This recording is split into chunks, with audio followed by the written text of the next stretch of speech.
मृत्यु का जीवन से क्या संबंध है? कृष्णमूर्ति जी। क्या जीवन और मृत्यु में कहीं कोई विभाजन है?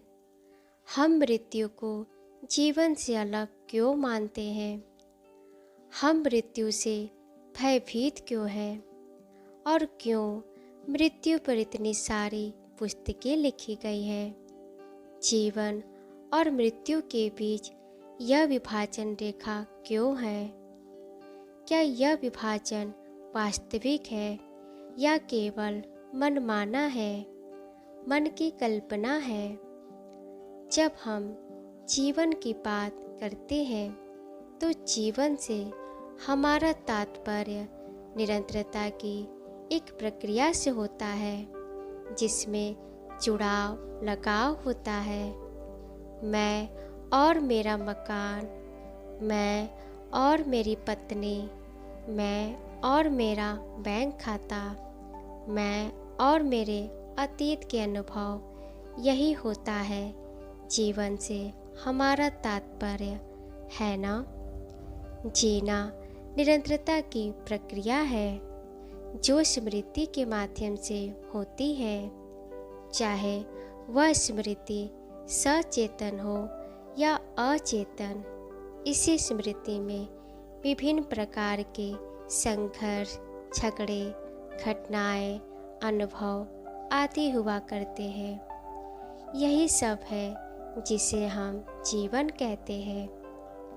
इसके विपरीत रखा गया है मृत्यु को, जो कि सारी प्रक्रिया का अवसान है। मृत्यु के रूप में विपरीत रखा गया है मृत्यु, जो कि सारी प्रक्रिया का अवसान है।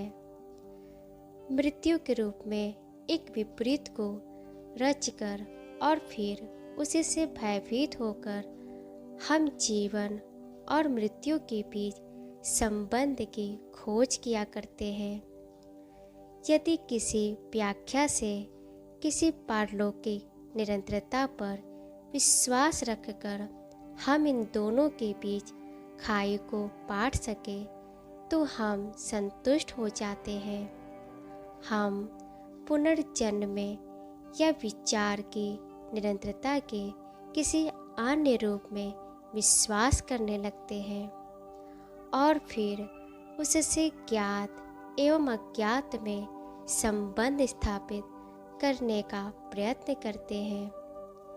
ज्ञात और अज्ञात के बीच हम सेतु बांधने की कोशिश करते हैं और इस प्रकार अतीत और भविष्य के बीच हम कोई संबंध खोज लेना चाहते हैं।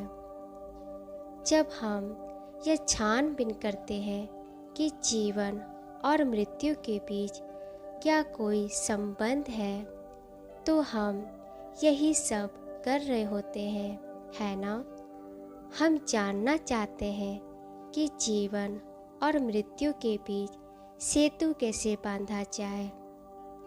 यही हमारी मूलभूत आकांक्षा है। तो क्या जीवित रहते हुए अंत के बारे में, मृत्यु के बारे में जाना जा सकता है? जीवित रहते हुए ही यदि हम जान सके कि मृत्यु क्या है, तब हमें कोई समस्या नहीं होगी। पर चूंकि हम जीवित रहते हुए उस अज्ञात की अनुभूति नहीं कर पाते हैं, हम उससे भयभीत रहा करते हैं। हमारा संघर्ष यह है कि हम जो कि ज्ञात का परिणाम है और अज्ञात जिसे हम मृत्यु कहते हैं, इन दोनों के बीच कोई संबंध सिद्ध हो जाए। क्या अतीत के साथ उसका कोई संबंध हो सकता है जिसकी मन कोई कल्पना तक नहीं कर पाता, जिसे हम मृत्यु कह देते हैं? हम इन दोनों को पृथक क्यों करते हैं? क्या हम ऐसा इसलिए नहीं करते कि हमारा मन केवल ज्ञात के क्षेत्र में, केवल निरंतरता के क्षेत्र में ही कार्य कर सकता है। हम स्वयं को एक विचारक के रूप में, एक कर्ता के रूप में ही जानते हैं, जिसके पास क्लेश, सुख, प्रेम, स्नेह और विविध प्रकार के अनुभवों की कुछ स्मृतियाँ हैं। हम स्वयं को एक निरंतरता के रूप में ही जानते हैं, नहीं तो हम इस स्वयं को कोई न कोई होने की याद ही नहीं रहती। तो जबकि अब वह कोई खत्म होता है और इसे हम मृत्यु कहते हैं, तो अज्ञात का भय पैदा होता है। इसलिए हम अज्ञात को ज्ञात में खींच लाना चाहते हैं और हमारा सारा प्रयास अज्ञात को कोई निरंतरता दे देना होता है। तात्पर्य यह हुआ कि हम जीवन को, जिसमें मृत्यु भी सम्मिलित है, नहीं जानना चाहते। हम बस यही जानना चाहते हैं कि हम लगातार कैसे बने रहें और कैसे हमारा कभी अंत हो ही ना। हम जीवन और मृत्यु को नहीं जानना चाहते। हम केवल यही जानना चाहते हैं कि बिना खत्म हुए हम लगातार कैसे बने रहें। जो जारी रहता है वह पुनः नूतन नहीं होता। जिसमें निरंतरता है उसमें नया सृजनात्मक कुछ नहीं हो सकता। इसमें भला संदेह की कहाँ गुंजाइश है। जब निरंतरता का अंत होता है, केवल तभी उसके होने की संभावना होती है, जो कि नित्य नूतन है। परंतु इसी अंत से हम डरते हैं और यह नहीं देख पाते कि इस अंत में ही वह नवीकरण, वह सृजनशील, वह अज्ञात संभव है, न कि अपने अनुभव, अपनी स्मृतियों और अपने दुर्भाग्यों को दिन प्रतिदिन ढोते रहने में। जो कुछ पुराना है उसके प्रति जब हम प्रतिदिन मृत्यु का वरण करते हैं, तभी नूतन संभव होता है। जहाँ निरंतरता है वहाँ नूतन विद्यमान नहीं हो सकता, क्योंकि नूतन का अर्थ वह सृजनशील, अज्ञात, शाश्वत, ईश्वर या उसे आप जो भी कहें, वह व्यक्ति, वह निरंतर जब उस अज्ञात को, यथार्थ को, शाश्वत को ढूंढता है, उसे कभी नहीं पा सकेगा, क्योंकि वह केवल उसी को पा सकता है जिसे वह स्वयं ही से बाहर प्रक्षेपित कर रहा हो।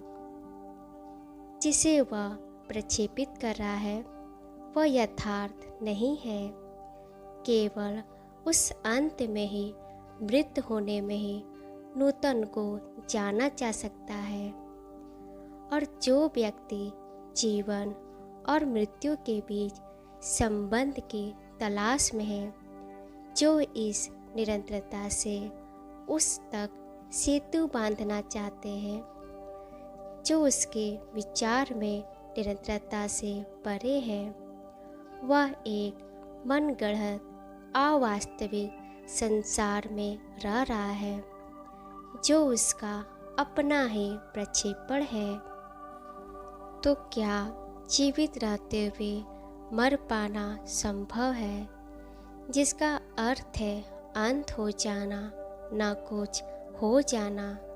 क्या इस संसार में जहाँ सब कुछ और अधिक या और कम होता जा रहा हो, जहाँ सारा कुछ बढ़ते जाने की, हासिल करने की, कामयाब होने की प्रक्रिया है, क्या ऐसे संसार में मृत्यु को जान पाना संभव है?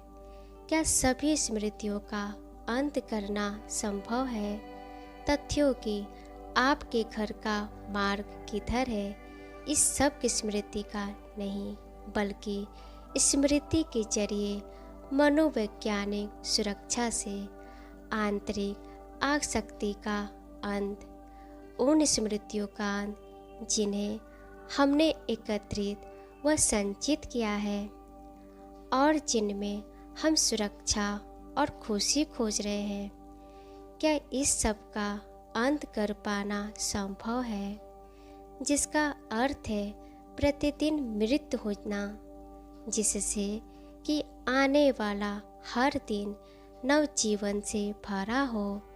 जीते हुए ही मृत्यु को जान लेना तभी संभव है। उस मरने में, उस अंत हो जाने में, निरंतरता का समापन करने में ही नव जीवन है। वह सृजन है जो शाश्वत है।